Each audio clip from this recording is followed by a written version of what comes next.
आपसे बेटर उम्मीद किए थे हम। Hello and welcome to Vocal. Ganapath के टीजर ने जितना एक्साइटमेंट क्रिएट किया था, इसके ट्रेलर ने उतना ही डिसअपॉइंटमेंट दिया है। टीजर देख के लगा था कि इंडिया में भी शायद अब साईफाई मूवीज को क्रिएटर्स सीरियसली लेने लगे हैं, तो ट्रेलर ने बता दिया कि ये अभी भी वहीं अटके हुए हैं। जहां तक बात है इसकी स्टोरी की, तो ये एक डिस्टोपियन कॉन्सेप्ट पे बेस्ड मूवी है। मींस फ्यूचर में ऐसे टाइम की कहानी जहां वर्ल्ड ऑर्डर पूरी तरह से चेंज हो चुका है और इनजस्टिस अपने पीक पर है। ट्रेलर के हिसाब से दुनिया गरीबों और अमीरों के बीच पूरी तरह से बढ़ चुकी है। सोसाइटी में एक बॉर्डर के पार जहां अमीरों का राज है, तो बॉर्डर के दूसरी तरफ गरीबों की बस्ती है जो बस एक्सपेरिमेंट्स और एक्सप्लॉयटेशन के लिए है।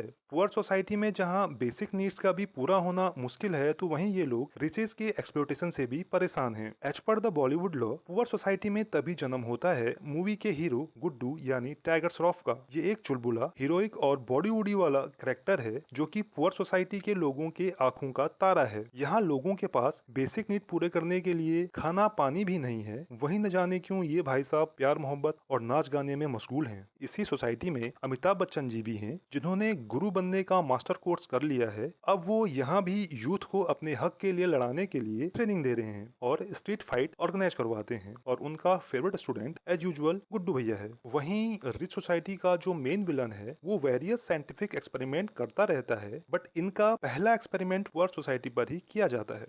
उप्स, मैंने सच बोल दिया क्या? इन लोगों को पुअर सोसाइटी के इन फाइट प्रिपरेशंस का पता चल जाता है। मे बी ये लोग गुड्डू भैया को उठा लेते हैं और अपने वहाँ फाइट ऑर्गेनाइज करवाते हैं, जहाँ गुड्डू भैया जबरदस्त पे ले जाते हैं। ये करने का मेन रीजन हो सकता है अमिताभ बच्चन गुरुजी को दिखाना कि उनके सामने वो कहीं नहीं टिक सकते और रिवॉल्यूशन का तो वो सोचना भी छोड़ दें। फिर यहाँ पे दो पॉसिबिलिटीज आती हैं कि पेलने वेलने के बाद गुड्डू भैया पे यहाँ कोई साइंटिफिक एक्सपेरिमेंट किया जाता है और उसके रिजल्ट फेल हो जाने के बाद उसे फिर से बॉर्डर के पार फेंक दिया जाता है, या फिर गुड्डू भैया पे बचपन में ही कुछ एक्सपेरिमेंट हो चुके होते हैं और वहां दोबारा हुए एक्सपेरिमेंट के बाद उसमें कुछ ट्रिगर हो जाता है। दोनों ही केसेस में जब गुड्डू भैया को मरा हुआ समझकर वो लोग फेंक जाते हैं, तो वो एनी हाउ बच जाता है और कुछ टाइम बाद उसे फील होता है कि उसमें कुछ एक्सट्रीम पावर्स आ गई हैं और यहीं से गुड्डू भैया बन जाते हैं गणपत भैया और फिर स्टार्ट होता है रिवेंज और रिवॉल्यूशन का खेल। सो ये बॉलीवुड की एक टिपिकल सुनी सुनाई स्टोरी ही लग रही है, जिसमें टाइगर श्रॉफ एज यूजुअल टाइगर श्रॉफ का ही रोल प्ले कर रहे हैं। कुछ भी नया नहीं दिख रहा।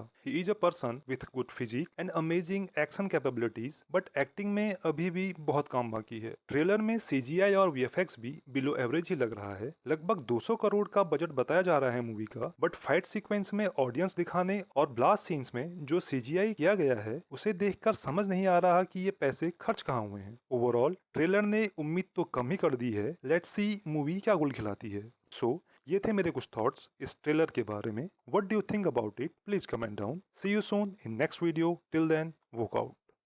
अपन को जब डर लगता है ना, तब अपन बहुत मारता है।